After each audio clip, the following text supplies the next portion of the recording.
Shalom, selamat hari Minggu Bapak Ibu dan Saudara-saudari terkasih dalam Tuhan Yesus Kristus.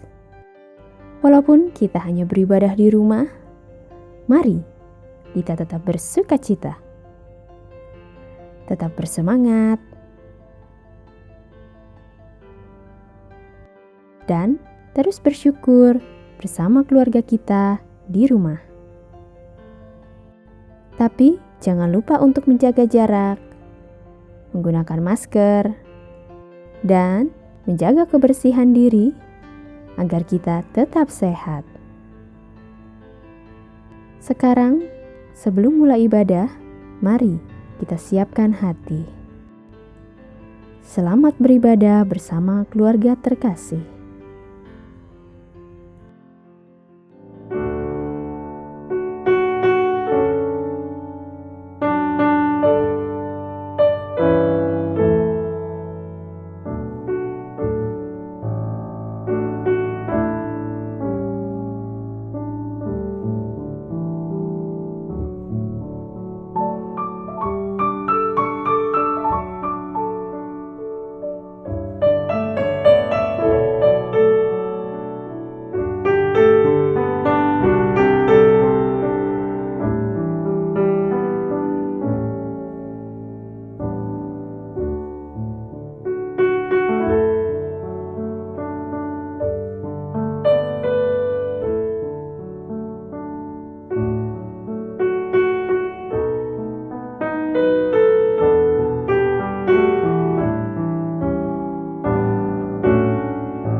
Sembahlah Raja yang maha mulia, puji kasih-Nya yang amat indah, pelindung, pembimbing dan panglima perang, Allah Raja kami yang berkuasa.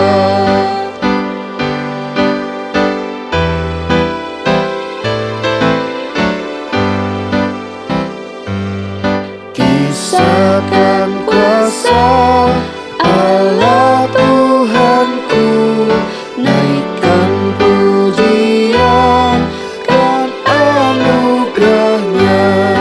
Ia pelihara dan selamatkan semua orang yang percaya padanya.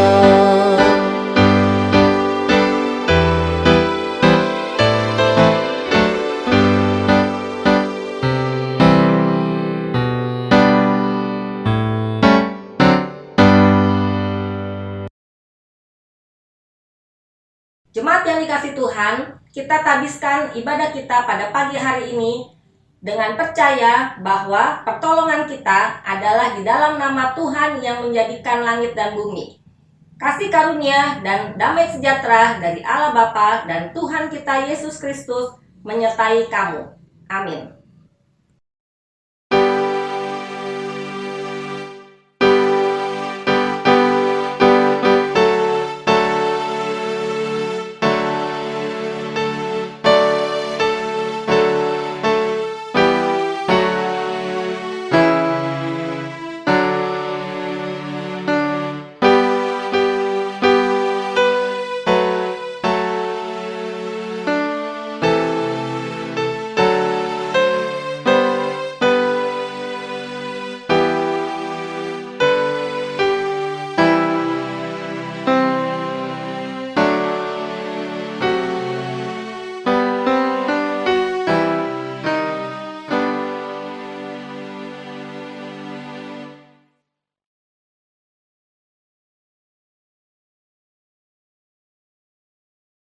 Jemaat yang dikasihi Tuhan, nats pembimbing pada pagi hari ini diambil dari Sakarya 9 ayat 9 sampai 10 yang berbunyi demikian. Bersorak-soraklah dengan nyaring, hai putri Sion, bersorak-soraklah hai putri Yerusalem. Lihat, rajamu datang kepadamu. Ia adil dan jaya. Ia lemah lembut dan mengendarai seekor keledai beban yang mudah. Ia akan melenyapkan kereta-kereta dari Efraim dan kuda-kuda dari Yerusalem. Busur perang akan dilenyapkan, dan ia akan memberitakan damai kepada bangsa-bangsa. Wilayah kekuasaannya akan terbentang dari laut sampai ke laut dan dari sungai Efrat sampai ke ujung-ujung bumi. Demikian firman Tuhan.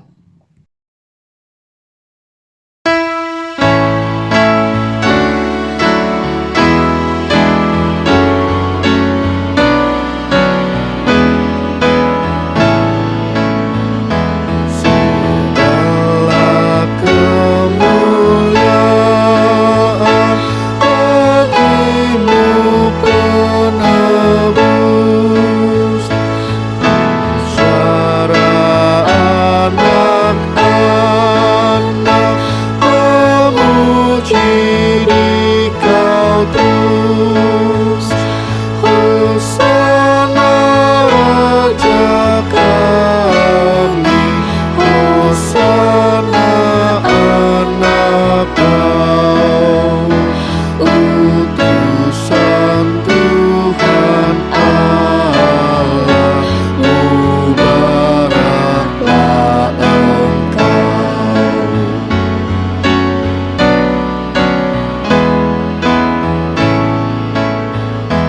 Segala kemuliaan bagimu penebus.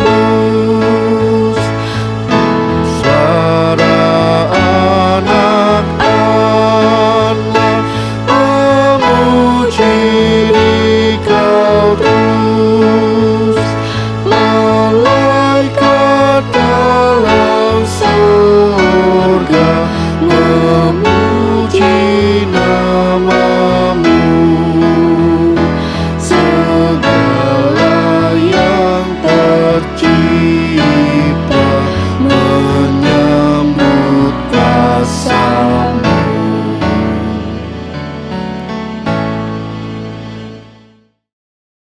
Pembacaan Mazmur hari ini terambil dari Mazmur 22 ayat 23 sampai 27.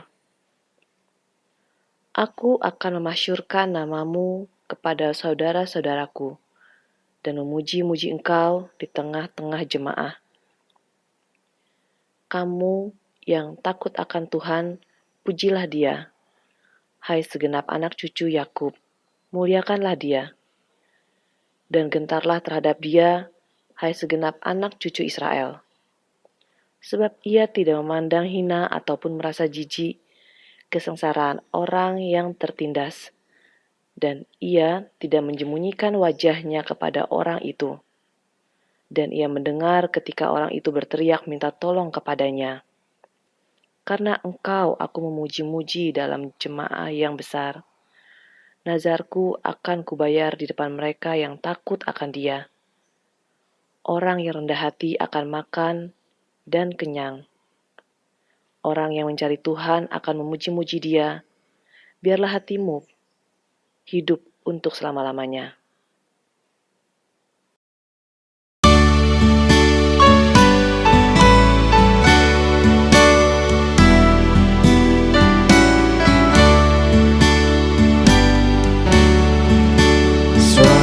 Suaramu ku dengar memanggil diriku, supaya ku di Golgota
Bapak, Ibu, Saudara-saudari semua, mari kita berdoa.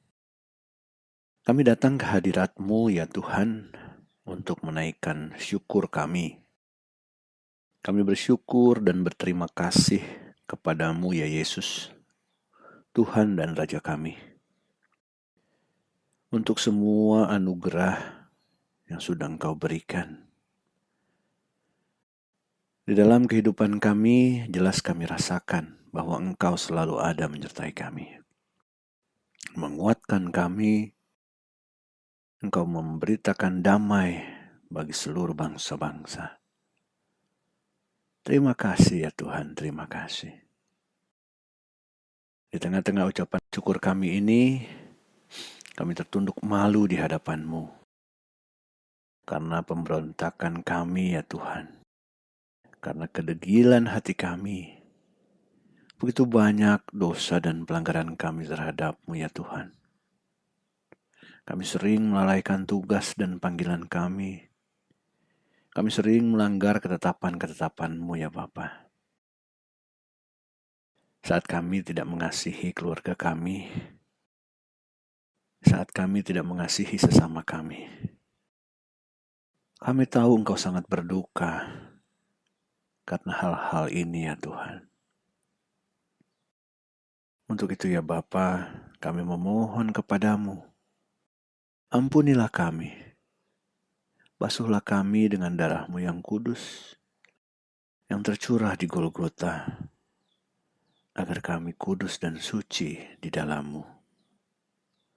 Terima kasih Tuhan, terima kasih. Inilah doa dan permohonan kami, yang kami naikkan di dalam nama Yesus, Tuhan dan Juru Selamat kami. Amin.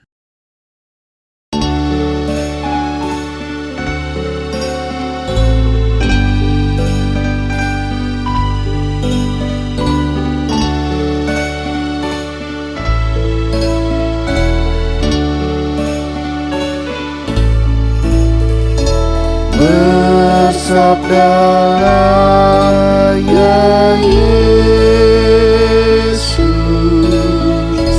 kepada jiwaku.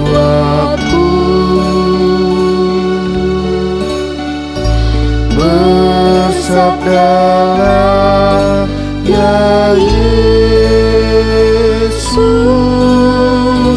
tenangkan jiwaku.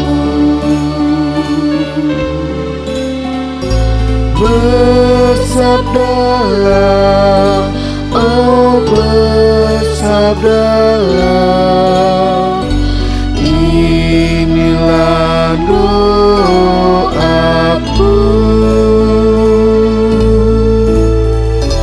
Ku menyerah kepadamu, bersabdalah sekarang.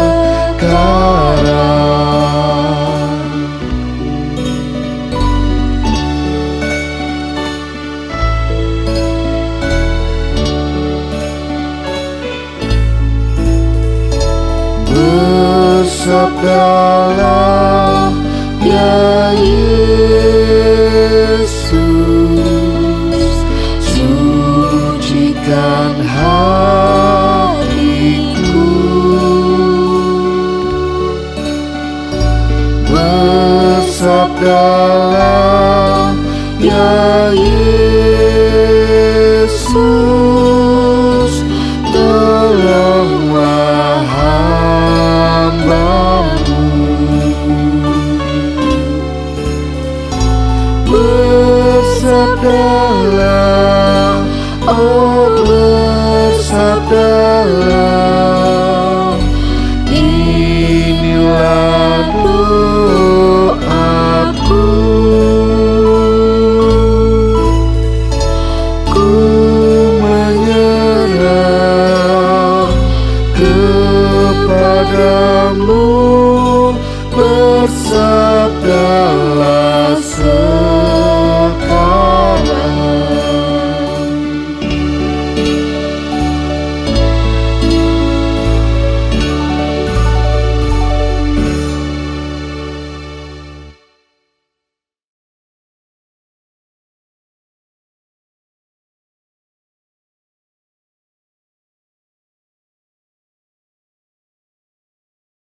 Jemaat yang dikasih Tuhan, mari kita berdoa.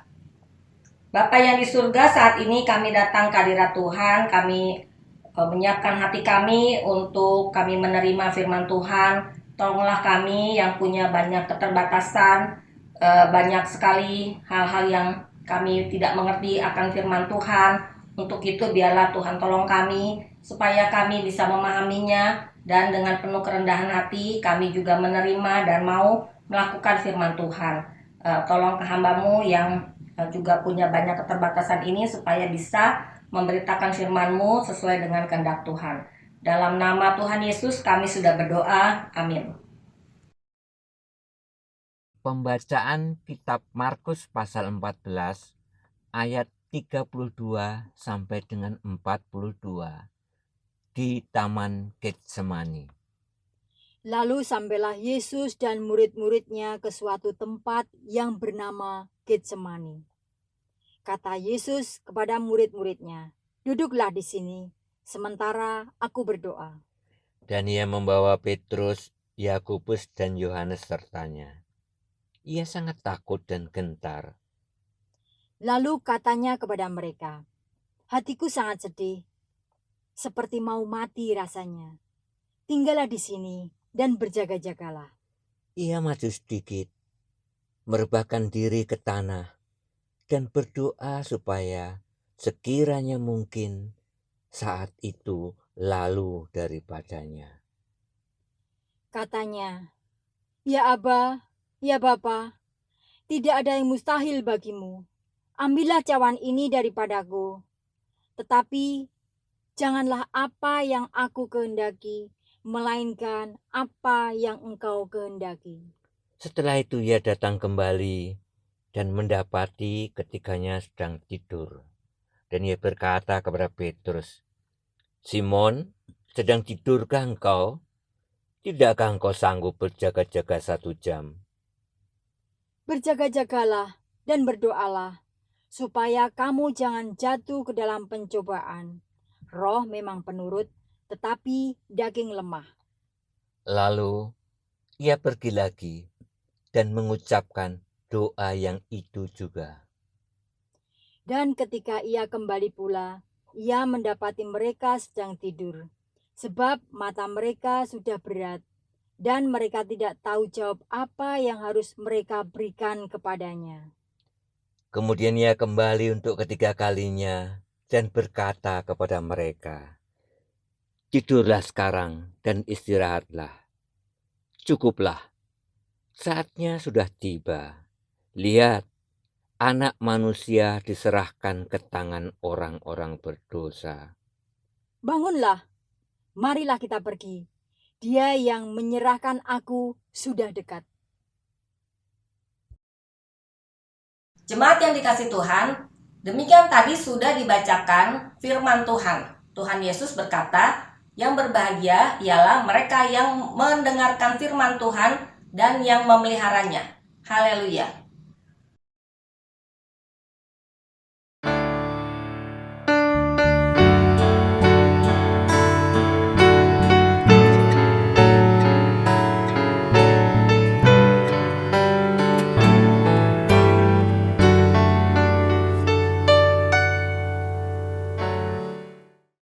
Jemaat yang dikasih Tuhan, bagaimana keadaan Bapak, Ibu, Saudara, dan anak-anak pada hari ini?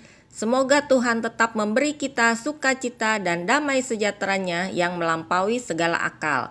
Sudah selama setahun ini dunia dilanda pandemi virus COVID-19 ya.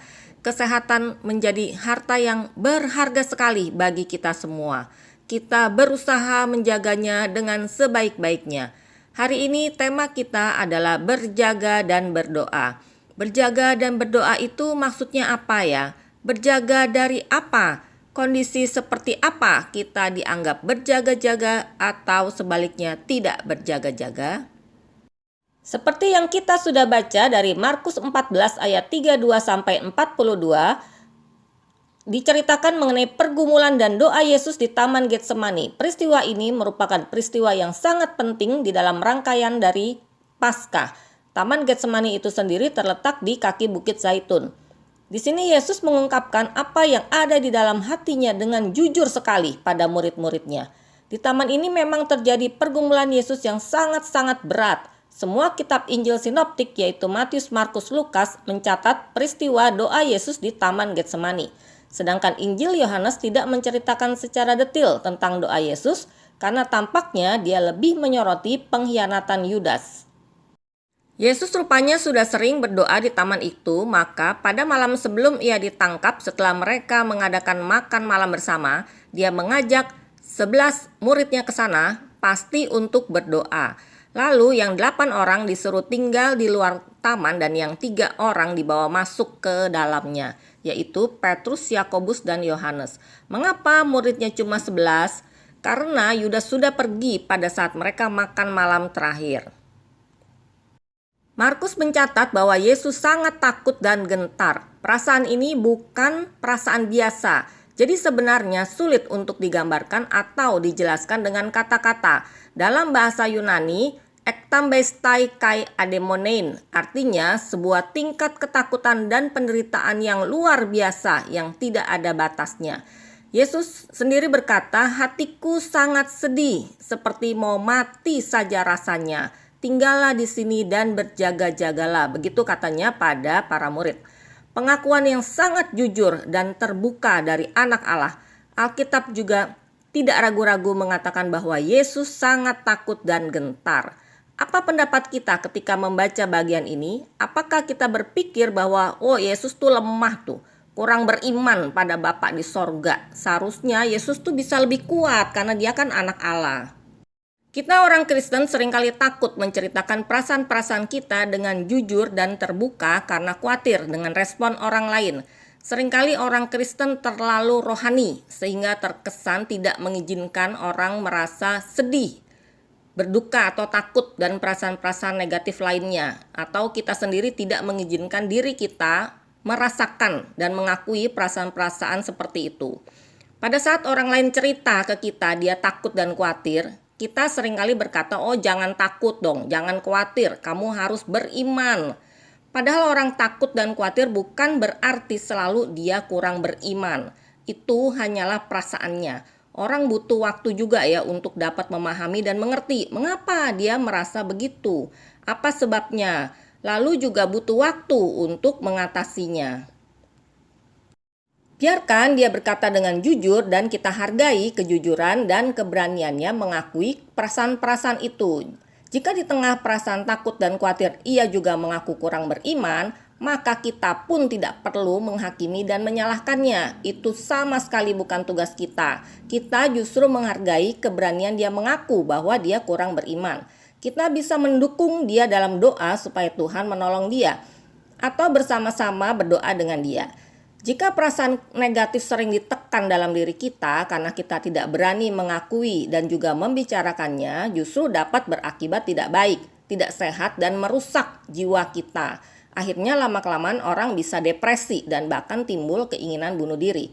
Bisa juga meledak dalam bentuk yang lain dan dapat merusak hubungan kita dengan keluarga atau dengan orang lain.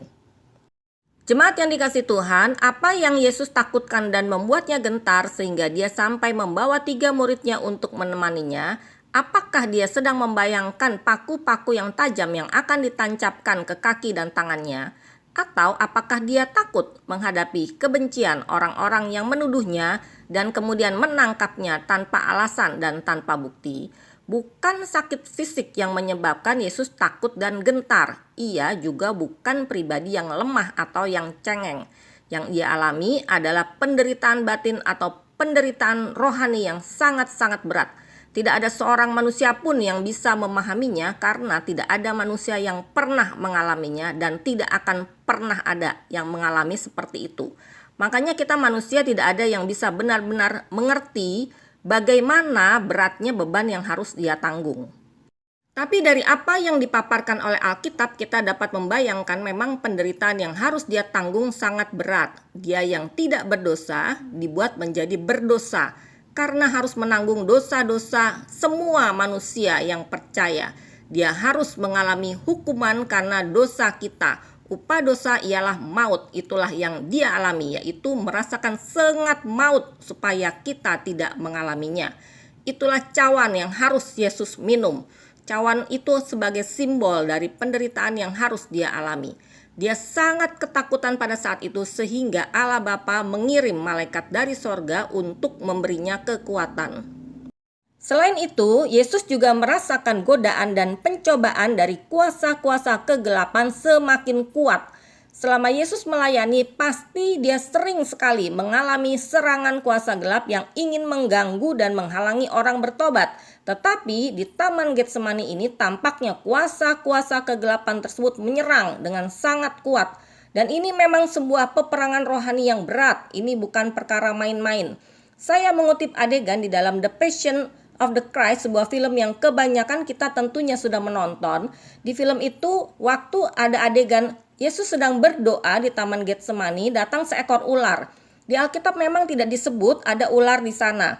Rupanya Mel Gibson sebagai sutradara memakai ular sebagai simbol buat menggambarkan kuasa gelap yang terus menteror Yesus di Taman Getsemani supaya tidak taat pada Allah Bapa. Kita jadi ingat pada ular yang ada di Taman Eden yang mencobai Adam dan Hawa. Jadi sejak manusia diciptakan, iblis memang selalu mencobai manusia supaya tidak taat pada Allah. Saudara-saudara, jemaat yang dikasih Tuhan, kita yang setiap tahun minimal sekali mendengar kisah ini mungkin menjadi terbiasa sehingga kurang merasakan gregetnya lagi gitu. Mungkin kita mendengarnya juga sambil ngantuk-ngantuk ya, saking sudah hafal banget deh isinya seperti apa.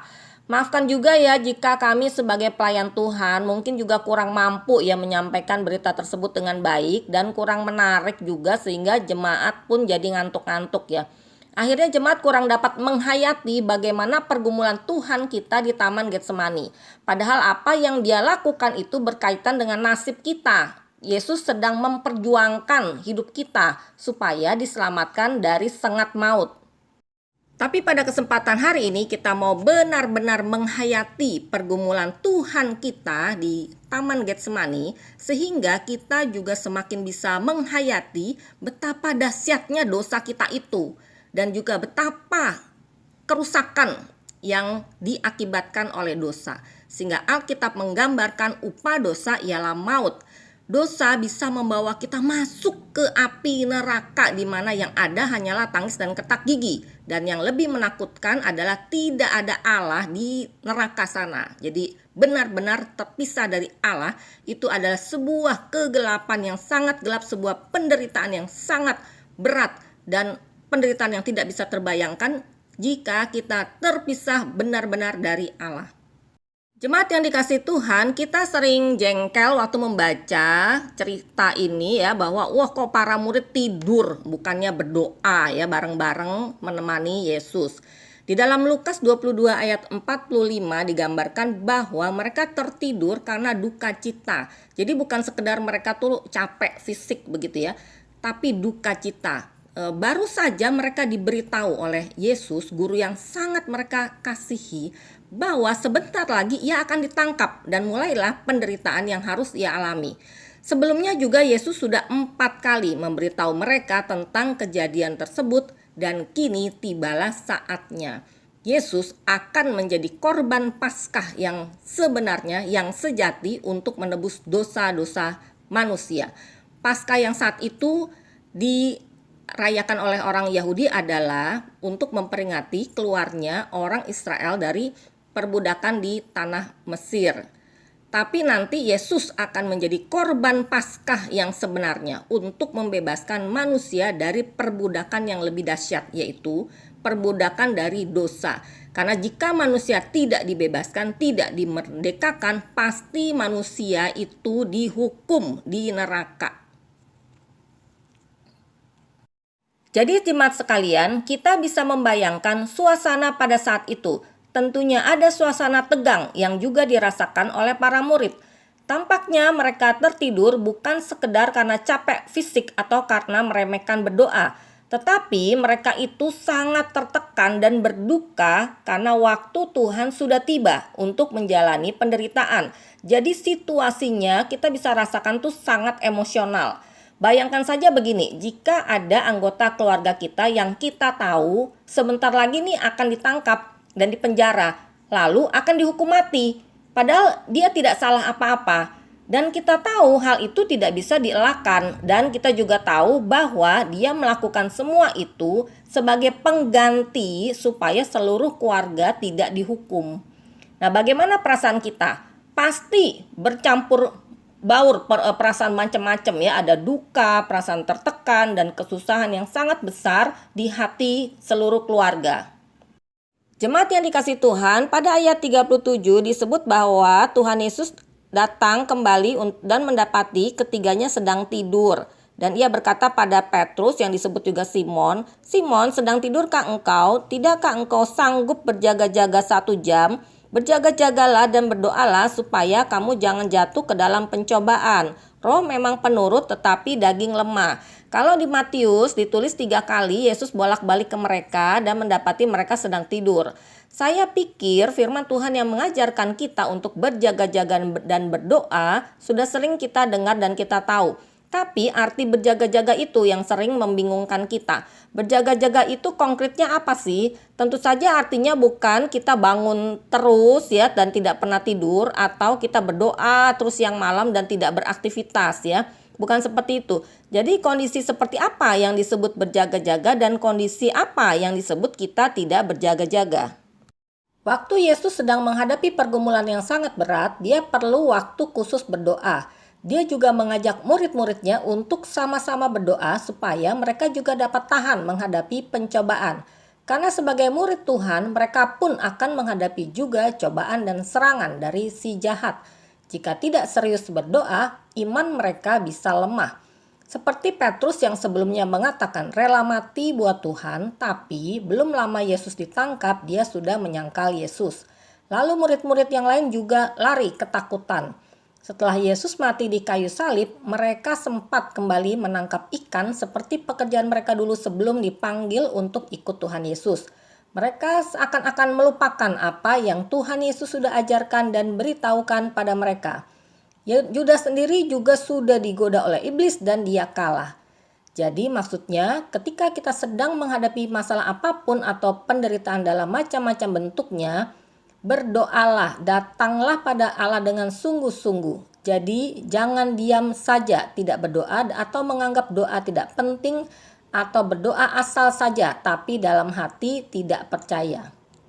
Jemaat yang dikasihi Tuhan, banyak orang yang tidak sadar dirinya sedang ada di dalam pencobaan karena seringkali pencobaan itu datang dalam bentuk bukan sesuatu yang buruk. Misalnya, seorang ayah punya banyak sekali tanggung jawab di kantornya, mulai dari bangun pagi sampai pulang ke rumah lagi terus-menerus mengurusi pekerjaannya. Dia juga sering begadang karena supaya pekerjaannya selesai. Istrinya sampai harus mengemis-ngemis supaya suaminya meluangkan waktu buat ngobrol sebentar aja dengan dia atau bermain sebentar aja dengan anak-anaknya. Bapak ini juga kadang merasa bersalah ya, tetapi dia selalu menghibur dirinya dengan berkata dalam hatinya bahwa yang ia lakukan adalah toh untuk anak dan istrinya juga. Anak-anaknya yang tadinya sangat berharap bermain dengan bapaknya, tapi karena sering ditolak, karena ayah sibuk, akhirnya mulai berhenti berharap dan memilih bermain sajalah dengan mamanya. Apa yang terjadi? Nah, tanpa disadari, si bapak ini sedang menanamkan sebenarnya luka di hati anak-anaknya. Anak merasa diabaikan dan tidak dikasihi.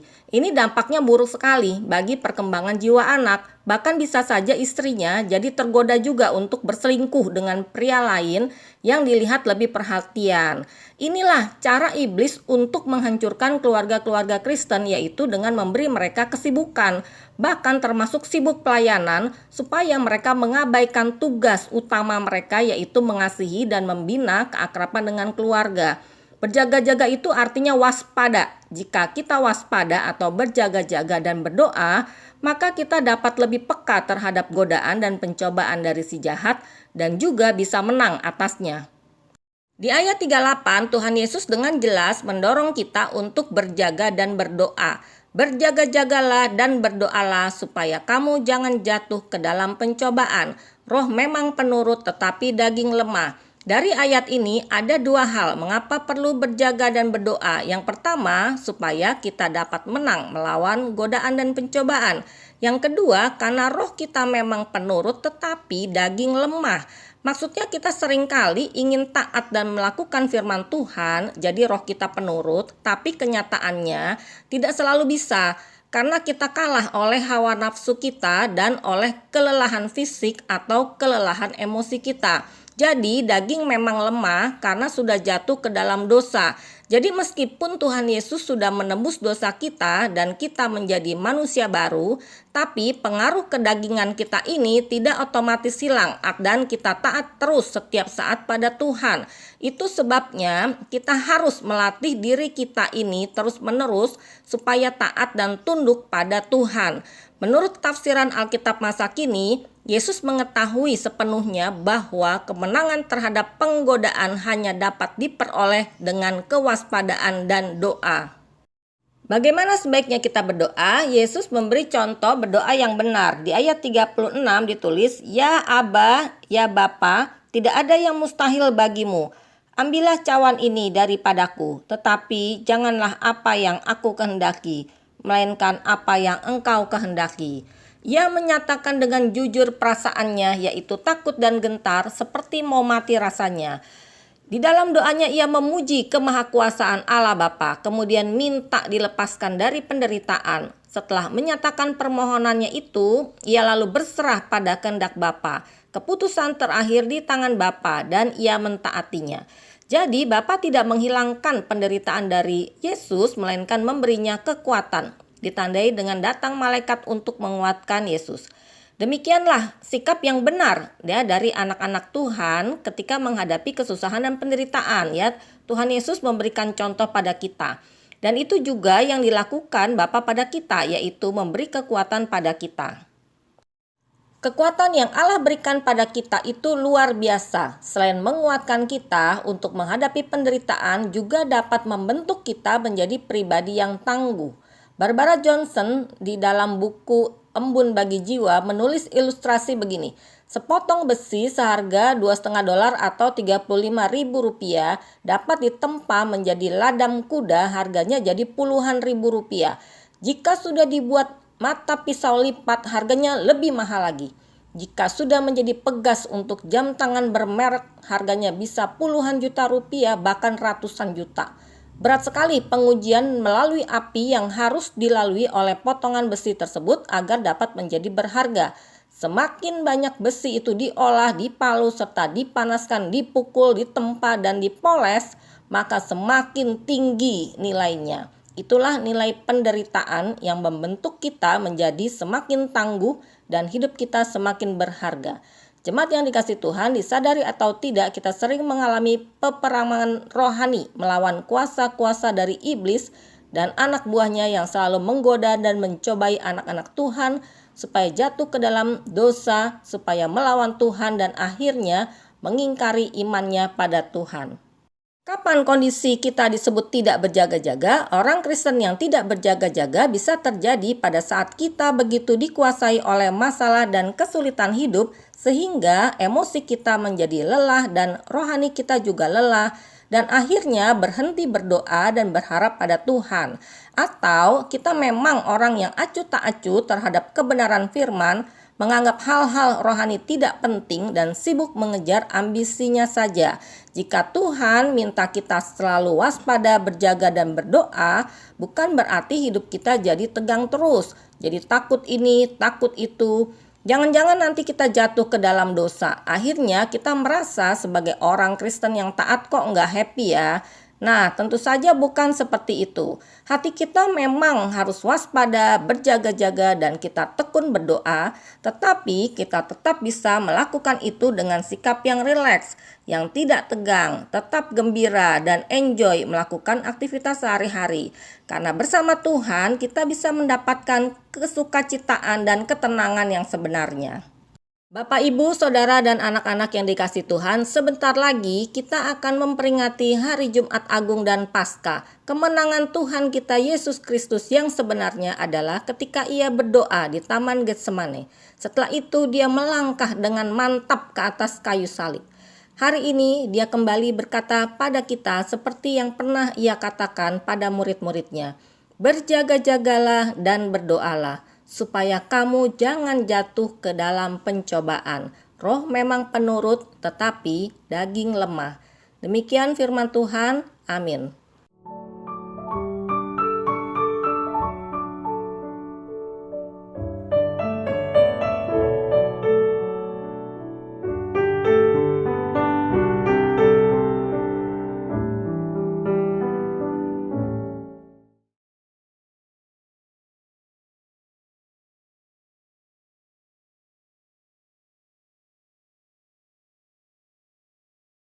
Jemaat yang terkasih dalam Yesus Kristus, mari kita berdiri. Bersama dengan gereja dari segala abad dan tempat, marilah kita mengikrarkan pengakuan iman percaya kita, sesuai dengan pengakuan iman rasuli dengan berkata, Aku percaya kepada Allah, Bapa yang Maha Kuasa, Khalik langit dan bumi, dan kepada Yesus Kristus, anaknya yang tunggal Tuhan kita, yang dikandung dari Roh Kudus, lahir dari anak darah Maria, yang menderita sengsara di bawah pemerintahan Pontius Pilatus, disalibkan, mati dan dikuburkan, turun ke dalam kerajaan maut. Pada hari yang ketiga bangkit pula dari antara orang mati, naik ke surga, duduk di sebelah kanan Allah, Bapa yang Maha Kuasa, dan akan datang dari sana untuk menghakimi orang yang hidup dan yang mati.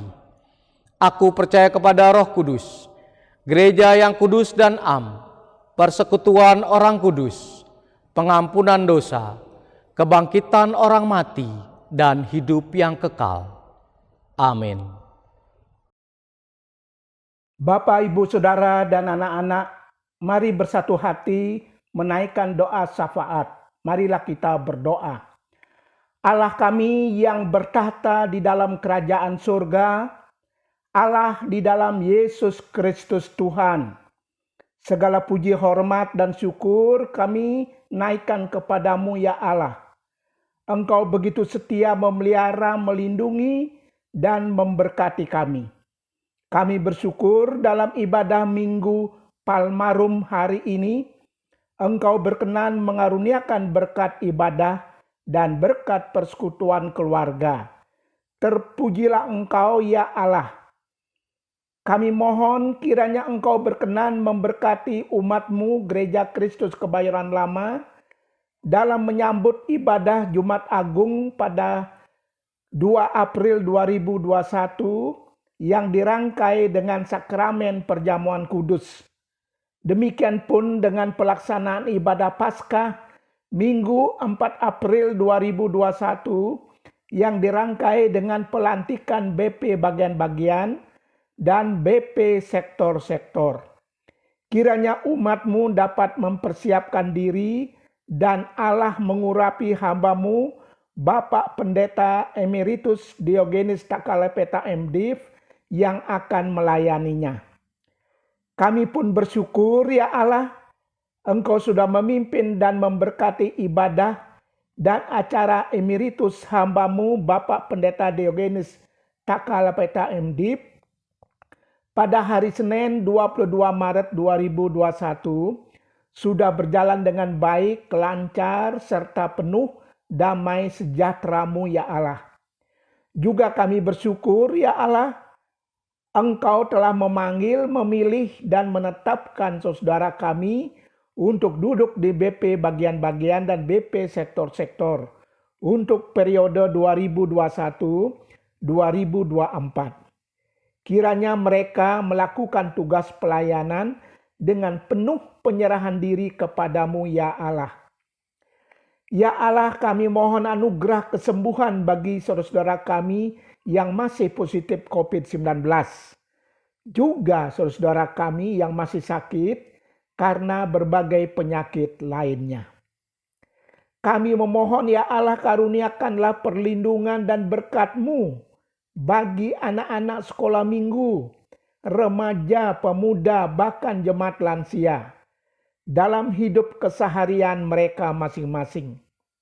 Mohon berkat-Mu ya Allah bagi saudara-saudara kami yang berjuang menjalankan berbagai usaha produktif, juga bagi saudara-saudara kami yang mencari pekerjaan. Kami berdoa bagi upaya pemerintah dalam melaksanakan pemberian vaksin kepada masyarakat, demi meningkatnya imun masyarakat sehingga terhindar dari penularan COVID-19.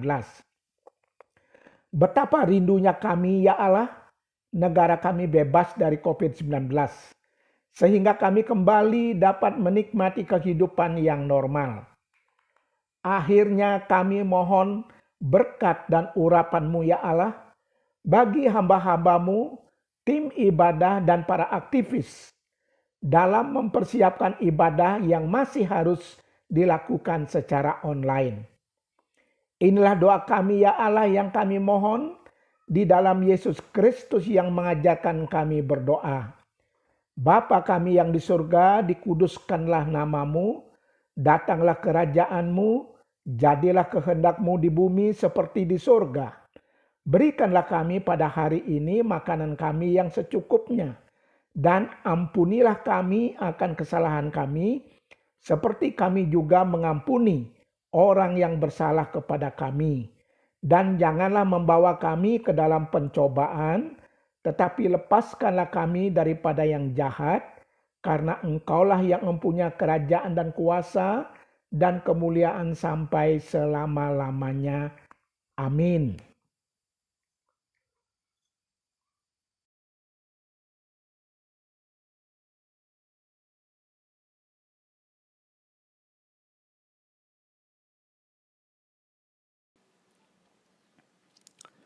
Jemaat yang dikasihi Kristus, dengarkanlah firman Tuhan yang diambil dari 1 Tawarik 16 ayat 29 yang berbunyi demikian. Berilah kepada Tuhan kemuliaan namanya, bawalah persembahan dan masuklah menghadap Dia. Sujudlah menyembah kepada Tuhan dengan berhiaskan kekudusan.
Bapak, Ibu, saudara-saudara yang dikasihi Tuhan, Shalom, selamat pagi. Majelis Jemaat Gereja Kristus Kebayaran Lama menyampaikan rasa syukur kepada Tuhan Yesus Kristus, Kepala Gereja, atas anugerahnya, sehingga kita semua dapat beribadah hari ini. Majelis dan jemaat mengucapkan terima kasih atas pelayanan Ibu Esther Gunawan MTH, penatua yang ambil bagian, Bapak Iwan Budiman, Saudara Larendra dan Saudari Sonia, Ibu Sondang Panjaitan, Bapak Yuser Agus Budiana dan Ibu Sri Wulan, serta tim ibadah online. Kiranya Tuhan Yesus memberkati pelayanan Bapak, Ibu, Saudara-saudari sekalian. Majelis dan jemaat juga mengucapkan selamat ulang tahun kepada jemaat yang berulang tahun minggu ini, 22 Maret sampai dengan 28 Maret 2021, kepada Ibu Cutmarta Sianipar, Ibu Esterina Pariati, Saudari Rabasa Tiurlina Silain, Bapak Bibit Cornelius, dan Bapak Dedi Mulyadi. Pesan ulang tahun, sebab aku ini mengetahui rancangan-rancangan apa yang ada padaku mengenai kamu. Demikianlah firman Tuhan, yaitu rancangan damai sejahtera dan bukan rancangan kecelakaan, untuk memberikan kepadamu hari depan yang penuh harapan. Yeremia 29 ayat 11. Terima kasih. Tuhan Yesus memberkati.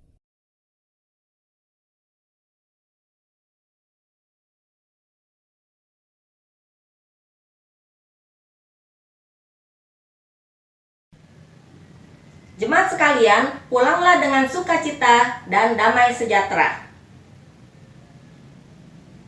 Arahkanlah hatimu senantiasa kepada Tuhan. Jadilah saksi Tuhan yang setia.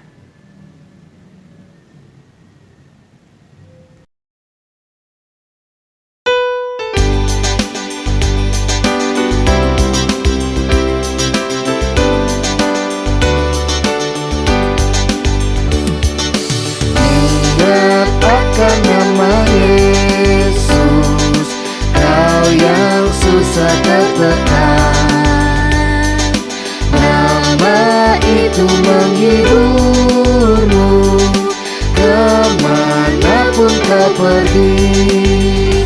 Indahlah namanya, pengharapan dunia. Indahlah namanya, sukacita yang bakal.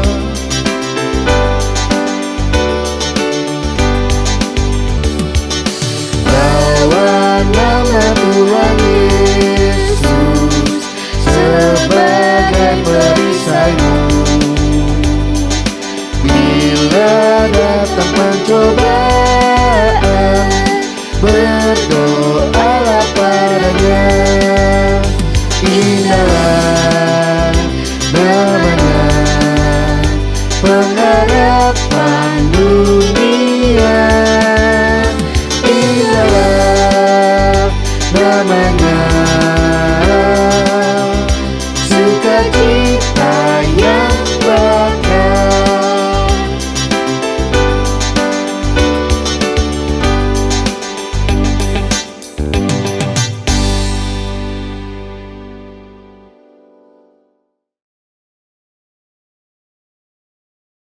Jemaat yang dikasihi Tuhan, pulanglah dengan sejahtera dan terimalah berkat Tuhan. Tuhan memberkati engkau dan melindungi engkau.